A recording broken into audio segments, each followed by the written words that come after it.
Hello students, इस video lecture में हमारा टॉपिक है टाइम एंड वर्क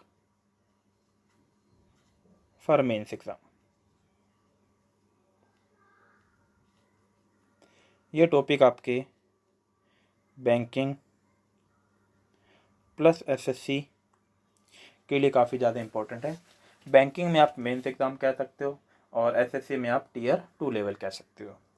तो थियरी पार्ट इसमें कुछ नहीं है, इसमें डायरेक्ट हम क्वेश्चन सोल्व करेंगे। अलग अलग वैरायटी के कुछ अच्छे लेवल के क्वेश्चन आपको देखने को मिलेंगे। तो फर्स्ट क्वेश्चन पे चलते हैं।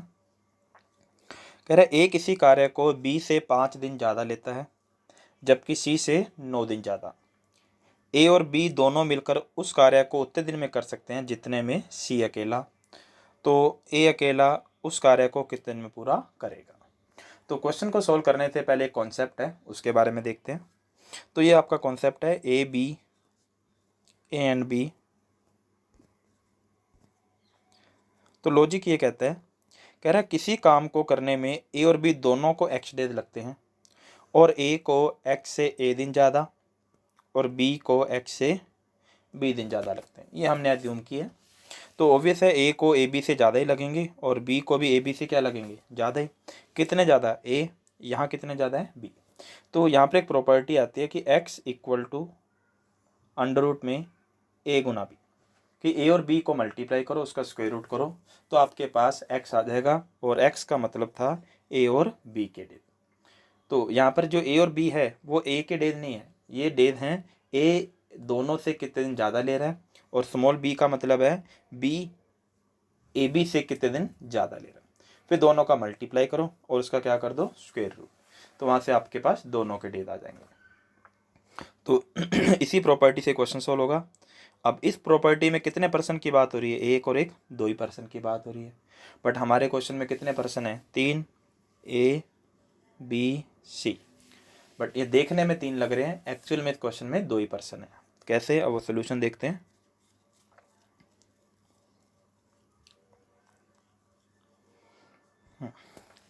अब देखो, पहले हम चार्ट बना लेते हैं अपना। A and B equal to C. तो मैंने कहा था इसमें 3% है, इसमें 2% है, जहाँ पर सी का मतलब है ए और बी कंबाइन। तो क्वेश्चन में लिखा हुआ है ए और बी दोनों मिलकर उस कार्य को उतने दिन में करते हैं जितने में सी अकेला। तो अब इसे सोल्व करते हैं। अब क्वेश्चन में जैसा दिया हम वैसा नहीं लिखेंगे, हमें कैसा चाहिए हम वैसा लिखेंगे। तो हमें चाहिए ए और बी के डेज, जो हमने क्या मान लिए, एक्स। तो एक्स किसका नाम है, सी का। तो अब देखते हैं सी की तुलना किसी से हो रही है नहीं हो रही क्वेश्चन में। ए को बी से, तो बी के बारे में पता ही नहीं, छोड़ देते हैं। जबकि सी से 9 दिन ज़्यादा लगते हैं, तो ए को सी से मतलब एक्स से, तो यहाँ आ जाएगा एक्स प्लस 9। ये हमें ए मिल गया। बी और ए का लिंक दे रखा है। ए किसी कार्य को करने में बी से 5 दिन ज़्यादा लेता है, तो ए को 5 दिन ज़्यादा लगे होंगे तो बी को ए से 5 दिन कम लगे होंगे। तो 9 में से 5 घटाए 4, तो ये हमारा चार्ट बन गया। तो ए कितने दिन ज़्यादा ले रहा है, 9। बी कितने दिन ज़्यादा ले रहा है, 4।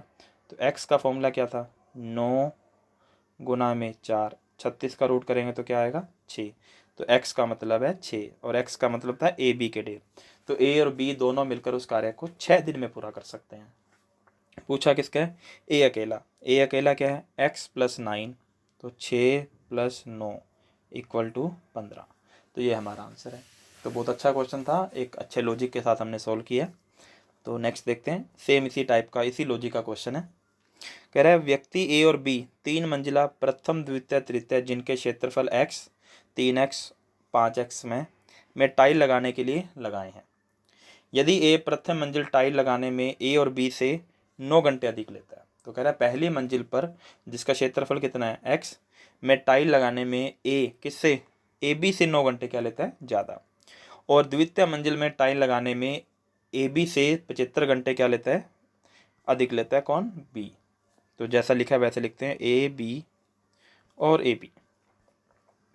तो ए बी को एक्स मान लिया। ए बी को एक्स क्यों माना है वो हमने शॉर्टकट में देखा ही था। फिर भी ए की तुलना किससे हो रही है, ए बी से। बी की तुलना किससे हो रही है, ए बी से।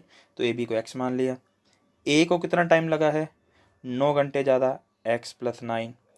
बी को कितने घंटे ज़्यादा लगे हैं, एक्स प्लस 75। बट अगर हम ऐसा लिखेंगे तो ये गलत हो जाएगा। तो ऐसा नहीं है, तो x प्लस 75 यहाँ पर गलत है। ये प्रॉपर्टी तभी लगती है जब उनके द्वारा किया गया कार्य कैसा हो, सेम। तो अब ध्यान से देखना ये गलत क्यों था। तो क्वेश्चन में देखते हैं। तो क्वेश्चन में लिखा हुआ है ए प्रथम मंजिल पर काम कर रहा है, बी द्वितीय मंजिल पर। पहली मंजिल का क्षेत्रफल है x, दूसरी का है 3x। तो इन्होंने वर्ग ही अलग अलग किए।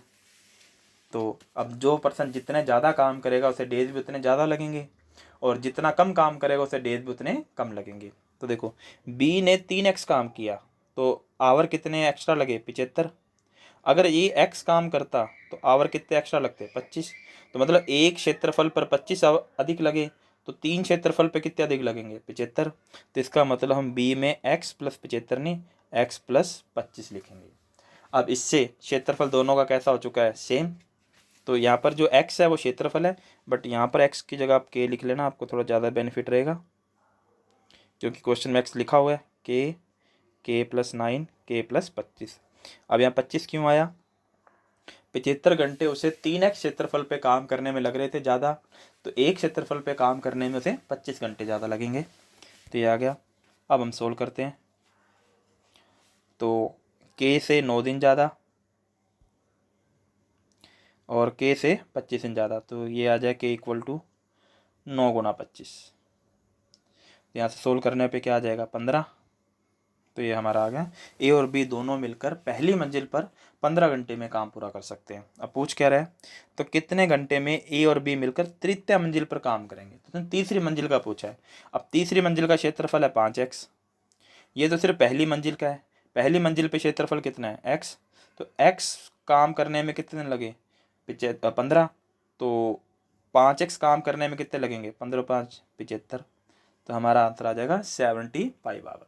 तो उसे काम पूरा करने में 75 घंटे लगेंगे तीसरी मंजिल पर। तो ये हमारा आंसर था। तो ये जो लॉजिक था ये काफ़ी इंपॉर्टेंट है, एग्जाम में डायरेक्ट क्वेश्चन इस पर पूछा भी गया हुआ है, प्री में भी पूछा गया, मेंस में भी आ जाता कई बार। तो नेक्स्ट देखते हैं। अब ये एफिशिएंसी बेस है। अब हमारे कुछ क्वेश्चन आएंगे जो एफिशिएंसी बेस ही चलेंगे। तो देखो कह रहा है बी ए से 200% अधिक कार्यकुशल है। तो जैसा कह रहा है पहले लिख लेते हैं, ए रेशो बी ए से 200% अधिक, अधिक का मतलब क्या हुआ, ज़्यादा। तो रेशो क्या बनेगा, 1:3। इंग्लिश में 200% एफिशिएंट लिखा हुआ है, यहाँ बीच में एक वर्ड लगा लेना, मोर।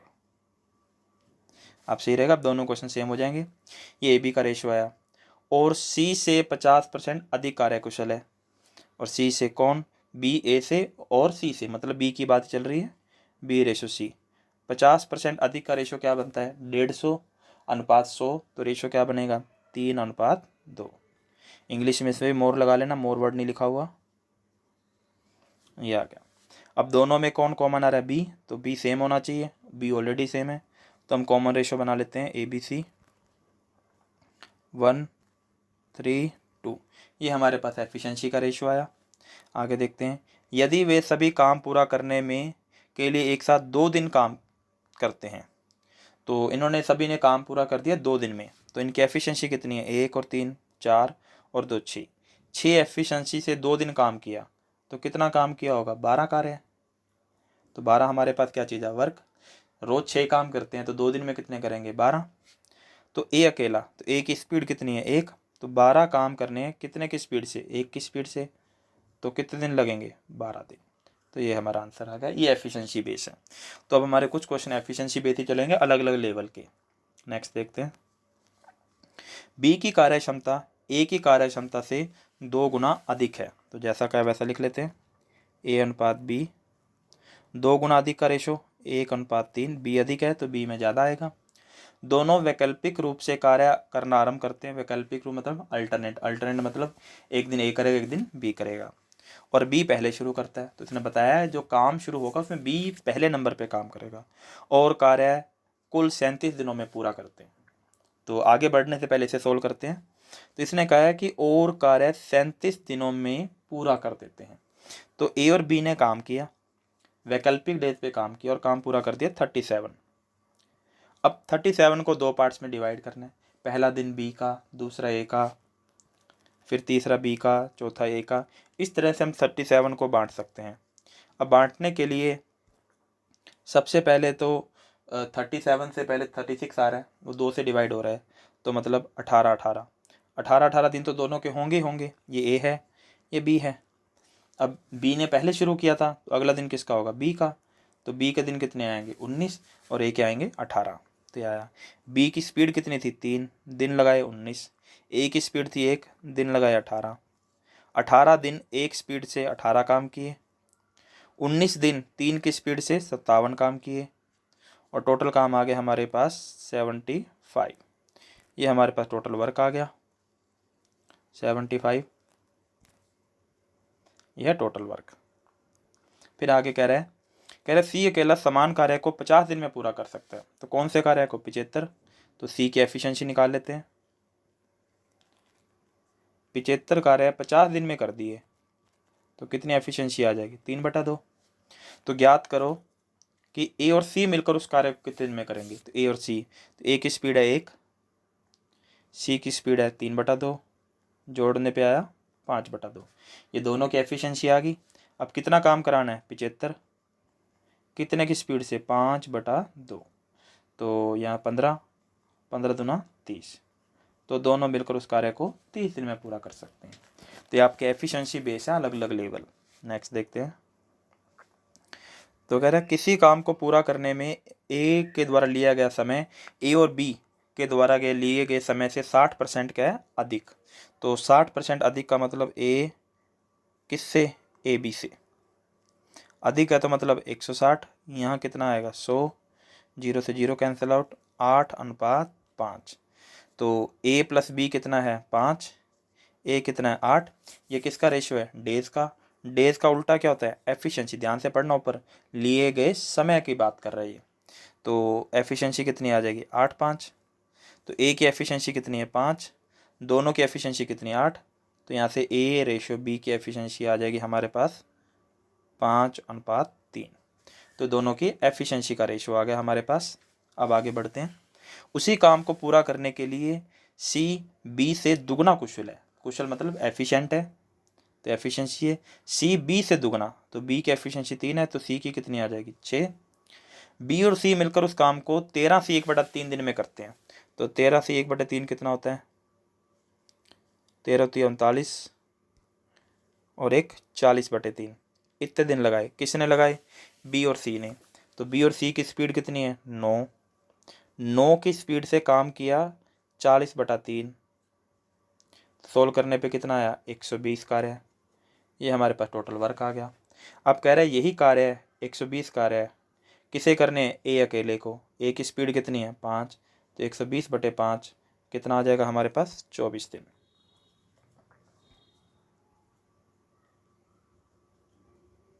तो ए अकेला उस कार्य कितने में करेगा? 24 दिन। तो ये थे हमारे एफिशिएंसी बेस्ड क्वेश्चन चल रहे हैं। तो सबसे पहले लाइन में तो डेज के बारे में बताया था। तो डेज का उल्टा क्या होता है? एफिशिएंसी। वहाँ से हमें ए और बी की एफिशिएंसी मिली। सी की एफिशिएंसी इसने बता ही दी थी। फिर इसने बताया काम को बी और सी ने पूरा कर दिया, वहाँ से हमने टोटल वर्क निकाला। फिर इस टोटल वर्क को किससे करवाना था? ए से। अब वर्क में एफिशिएंसी से हमेशा क्या करते हैं? डिवाइड। 120 काम कर रहे हैं, डेली 5 हो रहे हैं, तो दिन कितने लगेंगे? 24। नेक्स्ट देखते हैं। पी क्यू की तुलना में 1.5 गुना कुशल है। तो पी रेशियो क्यू 1.5 गुना कुशल। अधिक तो लिखा ही नहीं हुआ, मोर वर्ड तो नहीं आ रहा, तो 1.5 गुना का रेशियो क्या बनेगा? 3:2। पी के लिए पी कुशल है, तो पी में 3 आएगा। क्यू किसी कार्य को करने में पी की तुलना में 5 दिन अधिक लगते हैं। तो कह रहा पी की तुलना में क्यू को 5 दिन क्या लग रहे हैं? ज़्यादा। अब यहाँ से सोल्व कर सकते हैं। इसके 2 मेथड है, मैं दोनों बता देता हूँ। तो पी के डेज एक्स लगे, तो क्यू के कितने लगे होंगे? x+5। पी ने कितना काम किया है? 3x। क्यू ने कितना काम किया है? 2x+10। अब जो काम पी ने किया था वही काम किसने किया? क्यू ने। तो टोटल वर्क कैसा होगा? सेम। तो यहाँ से x आ जाएगा हमारे पास 10। x क्या था? पी के डेज, और 5 ज़्यादा 15 किसके हैं? क्यू के डेज। तो हमारा नया क्वेश्चन बन जाएगा फिर ये। इसे इरेज कर देते हैं, अब इसका कोई काम नहीं है। तो पी में आएगा 10, क्यू में आ जाएगा 15 डेज। ये पहला मेथड था। दूसरा मेथड, एफिशिएंसी का उल्टा क्या होता है? डेज। 2 3। कितने दिन ज़्यादा लगे? 1। संख्या में 5। 2 किसके बराबर है 10, तो 3 किसके बराबर है 15। तो पी के डेज हैं 10 और क्यू के डेज हैं 15। तो ये ऐसे भी सोल्व कर सकते हो। तो बस हमारे पास डेज ही चाहिए थे, वो हमें मिल गए। तो इसके डेज है 10, इसके डेज है 15, वर्क कितना आएगा 10 या 30, ये कार्य आ गया। अब आगे बढ़ते हैं। क्यू को आर की तुलना में किसी कार्य को पूरा करने में 3 दिन अधिक लगते हैं।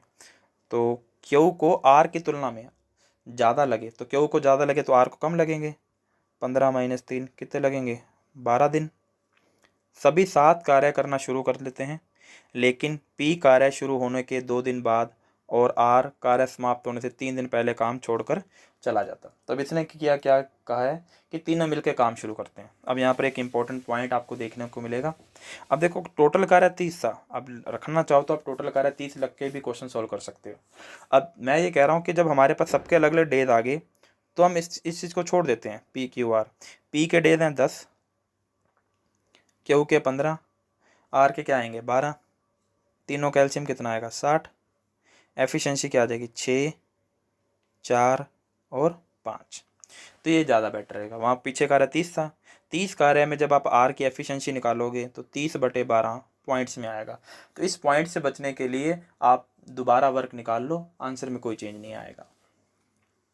तो ये आ गया हमारे पास, ये आ गया 60। अब जैसा वो कह रहा है कि कार्य शुरू होने के 2 दिन बाद और कार्य समाप्त होने से 3 दिन पहले आर काम छोड़कर चला जाता है। पी तो 2 दिन बाद गया, तो 60 कार्य करने थे, 2 दिन बाद पी चला गया, तो पी की एफिशिएंसी कितनी है 6, 6 दूनी 12 माइनस। अब एक छोटा सा पॉइंट आएगा, वो मैं आपको लास्ट में बताता हूँ, पहले आप सोल्यूशन देख लो। माइनस आर कब क्या है 3 दिन पहले काम ख़त्म होने से, तो आर की स्पीड कितनी है 5, 5 दिए 15, इसे प्लस करना है। क्यों करना है अब इसका रीज़न बताऊँगा। सोल्व करने पे क्या आ जाएगा 63। अब पी तो जा चुका है, अब ये काम किसने पूरा किया है क्यू और आर ने। इनकी स्पीड कितनी है 9, तो डेज कितने आएंगे 7 दिन। तो काम पूरा होने में दिन कितने लगे 7, तो कार्य समाप्त होने में कितना समय लगा 7 दिन। ये हमारा आंसर है। अब लॉजिक क्या कहता है, लॉजिक ये कहता है कि जो पर्सन शुरू से जा रहा है उसे जाने देना, तो उसका काम माइनस कर दिया।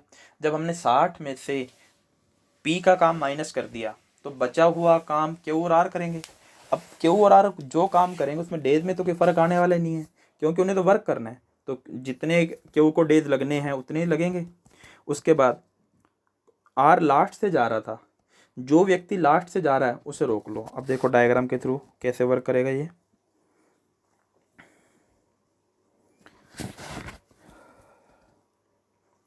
तो यहाँ से काम शुरू हुआ, किसने काम शुरू किया पी क्यू आर ने। 2 दिन बाद पी चला गया, 3 दिन पहले आर चला गया। तो मैं ये कह रहा हूँ कि ये मान सपोज करो पी था ही नहीं, 2 दिन के लिए बाद गया ना, तो 2 दिन का कार्य उसका माइनस कर दो, तो मतलब पी था ही नहीं। 2 दिन मतलब 12 काम जो पी ने करने थे वो हटा दो। तो शुरू से कौन था पी तो था ही नहीं, तो जो टोटल वर्क था हमारा, अब जो टोटल वर्क 60 था वो कितना रह जाएगा 48, 60 में से 12 घटाए। अगर मैं ये कहता हूँ कि मेरे पास टोटल वर्क 48 है तो मुझे पी की ज़रूरत नहीं है। अब दूसरा पॉइंट कि 3 दिन पहले आर चला गया, अब लास्ट से 3 दिन पहले आर जा रहा है तो आर को जाने मत दो। अगर आर नहीं जाएगा तो रुकेगा, रुकेगा तो क्या करेगा काम करेगा, तो वो काम कौन सा होगा एक्स्ट्रा वर्क होगा। तो आर की स्पीड कितनी है 5 स्पीड है, 3 दिन में कितना काम करेगा 15, तो रुकेगा तो एक्स्ट्रा काम करेगा। 48 तो करने थे, रुका, उसकी वजह से 15 काम और हुए, तो टोटल काम हो गया हमारे पास 63। तो अब ना तो क्यू गया ना आर गया, दोनों ने मिलके काम पूरा कर दिया। दोनों की स्पीड कितनी थी 9, तो 63 काम 9 की स्पीड से दिन कितने लगे 7। तो लॉजिक ये है कि जो व्यक्ति शुरू से जा रहा है उसे जाने देना, उसकी एफिशिएंसी से वर्क निकाल के उसे माइनस कर देना। जो व्यक्ति लास्ट से जा रहा है उसे रोक लेना, उसे रोकने के लिए उसकी जो एफिशिएंसी उससे वर्क निकालना एक्स्ट्रा वर्क वो ऐड कर देना, तो उससे वो जाएगा नहीं। तो इससे कैलकुलेशन काफ़ी सिंपल हो जाएगी। नेक्स्ट देखते हैं। राम लक्ष्मण से 20% अधिक कुशल है। 20% अधिक कुशल का रेशो क्या बनेगा 6:5। यदि राम 2/3 कार्य को डी दिन में पूरा करता है तो कितना वर्क किया 2/3, और शेष कार्य लक्ष्मण D-8 डेज में पूरा करता है, तो दोनों ने 7 कार्य आरंभ किया। तो पहले यहाँ तक सोल्व करते हैं। तो D-8 दिनों में पूरा करते हैं। यहाँ से हम D कैलकुलेट कर सकते हैं। कैसे करेंगे? वर्क डेज हम कैलकुलेट कर सकते हैं। तो देखो, राम की स्पीड कितनी है? 6। दिन कितने लगाए? D। काम कितना किया? 2/3, मतलब 2 काम, 3 में से 2 बचा 1। ये बराबर होगा लक्ष्मण की एफिशिएंसी 5। दिन कितने लगाए? D-8। काम कितना किया? 1। क्रॉस मल्टीप्लाई करते हैं, सोल्व करेंगे तो यहाँ 3 आ जाएगा। 3D बराबर 5D माइनस 40, तो 2D बराबर 40 और D हमारे पास आ गया 20। अब D क्या था वो देख लो कि 2/3 कार्य पूरा करने में D दिन लगे राम को, या 2/3 के डेज हैं, तो 2 काम करने में 20 दिन लगे, तो 1 काम करने में 10 दिन लगे, तो 3 दिन काम करने में कितने दिन लगेंगे? 30 दिन। तो राम उस कार्य को 30 दिन में पूरा कर सकता है। तो ये देख लेते हैं। अब इसकी ज़रूरत है, मैं सारा इरेज कर रहा हूँ, तो जो हमारा मेन डेटा था वो सोल्व हो चुका है। अब सीधा यहाँ लिखेंगे, तो राम उस कार्य को 30 दिन में पूरा कर सकता है। टोटल काम आया 180। कितने की स्पीड से लक्ष्मण करेगा? 5, तो कितना आएगा? 36। तो लक्ष्मण उस कार्य को 36 दिन में पूरा कर सकता है। अब आगे देखते हैं। तो कह रहे दोनों ने साथ मिलकर कार्य आरंभ किया। टोटल कार्य 180 है, दोनों की स्पीड 11 है। राम अपनी 2/3 क्षमता से कार्य कर रहा था। जिसने बताया राम अपनी स्पीड से नहीं काम कर रहा था, उसके 2/3 से काम कर रहा था। राम की स्पीड 6 है, 6 का 2/3 4, और लक्ष्मण 4/5 क्षमता से काम कर रहा था। लक्ष्मण की स्पीड है 5, उसका हम 4/5 कैलकुलेट करेंगे तो कितना आएगा? 4। यह आया। तो दोनों की स्पीड कितनी हुई? 8। कुछ दिन बाद उन्होंने अपनी पूरी क्षमता से काम करना शुरू किया। तो कुछ दिन के बाद इसकी स्पीड वापस कितनी होगी? 6। इसकी स्पीड कितनी होगी? 5। टोटल स्पीड आई 11। उसके बाद और शेष कार्य उनके द्वारा 12 दिन में समाप्त कर दिए। तो शेष कार्य उन्होंने 12 दिन में किया। 12 टोटल डेज नहीं है, शेष कार्य। शेष कार्य कौन सा? जब उनकी स्पीड ठीक हो गई थी। जब स्पीड ठीक हो गई थी तो स्पीड कितनी थी? 11। दिन कितने लगाए? 12। तो 11 को 12 से गुणा करते हैं तो कितना आएगा? 132 कार्य किए जब उनकी स्पीड ठीक हो चुकी थी। टोटल काम था हमारे पास 180। 180 और बचे कितने हमारे पास? 48। ये 48 काम कब तब किए थे? जब उनकी स्पीड खराब थी। तो स्पीड जब खराब थी तब स्पीड कितनी थी? 8। 48 काम 8 की स्पीड से करेंगे तो दिन कितने लगेंगे? 6 दिन। तो पूछे तो उन दिनों की संख्या ज्ञात करो जिनमें उन्होंने अपनी पूरी क्षमता से कार्य नहीं किया। तो वो दिन कितने हैं हमारे पास? 6। तो ये हमारा आंसर है। बहुत सिंपल क्वेश्चन था, ऐसा कुछ नहीं है। लैंग्वेज को पढ़ो, आराम से सोल्व करो। इसमें 2 क्वेश्चन दिए थे। पहला क्वेश्चन तो आपका यहाँ कंप्लीट हो रहा था कि राम और लक्ष्मण के डेज कैलकुलेट करने के लिए, और दूसरा क्वेश्चन फिर आगे शुरू हो रहा था। नेक्स्ट देखते हैं। तो कह रहा है ये आपका एफिशिएंसी लॉजिक पूरा हो गया। अब आपका नेक्स्ट क्वेश्चन है। तो ये क्वेश्चन किसी और चैप्टर का है, बट टाइम एंड वर्क से सोल्व होगा। कह रहा है बाजार जाने वाले व्यक्ति के पास एक निश्चित राशि है जो उससे 50 पेंसिल या 40 किताबें खरीद सकता है। मतलब जितने पैसे उसके पास, या तो 50 पेंसिल आएंगी या 40 किताबें आएंगी। वह 10% राशि रखता है, फिर शेष राशि में से अन्य 20 पुस्तकें खरीदता है। बची हुई रकम से वह कितनी पेंसिलें खरीद सकता है? तो सिंपल टाइम एंड वर्क का क्वेश्चन था। मैं टाइम एंड वर्क से रीड कर रहा हूँ इस क्वेश्चन को दोबारा। कह रहा है एक व्यक्ति किसी कार्य को 50 दिन में कर सकता है तथा दूसरा व्यक्ति उसे 40 दिन में पूरा कर सकता है। 10% कार्य उन्होंने नहीं किया, फिर किताबें दूसरे व्यक्ति के लिए यूज़ कर रहे थे, तो दूसरे व्यक्ति ने 20 दिन काम किया, तो बचा हुआ काम पहला व्यक्ति कितने दिन में पूरा करेगा? तो ये क्वेश्चन था। तो देखो कितने पेंसिल लेके आनी है? 50। कितनी बुक्स लेके आनी है? 40। एलसीएम कितना आएगा? 200। यहाँ आ जाएगा 4, यहाँ आ जाएगा 5। ये हमारे पास आ गया रेट। मतलब एक पेंसिल 4 रुपये की है और एक बुक 5 रुपये की है। अब जैसा कह रहा है 10, ये हमारे पास टोटल मनी है। टोटल मनी कह रहा 10% रुपये खर्च नहीं करने, तो इसका 10% माइनस करोगे तो कितना बच जाएगा? 180, ये हमारे पास शेष पैसे हैं। कह रहे इसमें से 20 किताबें खरीदो, तो 20 किताबें, एक किताब का रेट 5 रुपये, खर्चा कितना किया 100, तो 180 में से 100 रुपये खर्च कर दिए, बचे कितने 80। कह रहा 80 से पेंसिलें खरीदो, तो पेंसिल का रेट है 4 रुपये, तो 80 रुपये में 4 रुपये के हिसाब से कितनी पेंसिलें आएंगी 20 पेंसिल। ये हमारा आंसर आ गया। तो ये सिंपल टाइम एंड वर्क का क्वेश्चन था। तो जो हमने अदर चैप्टर क्वेश्चन जो हमने टाइम एंड वर्क से मेथड से सॉल्व कर दिया। तो इस वीडियो लेक्चर में इतना ही। तो नेक्स्ट वीडियो लेक्चर में इसके आगे देखेंगे। आप अपने मोबाइल में प्ले स्टोर ओपन करना, उसमें लिखना मोहित सर क्लासेस, वहाँ पर एक एप्लीकेशन मिलेगी मोहित सर क्लासेस, इसे डाउनलोड करके अपने मोबाइल में इंस्टॉल कर लेना।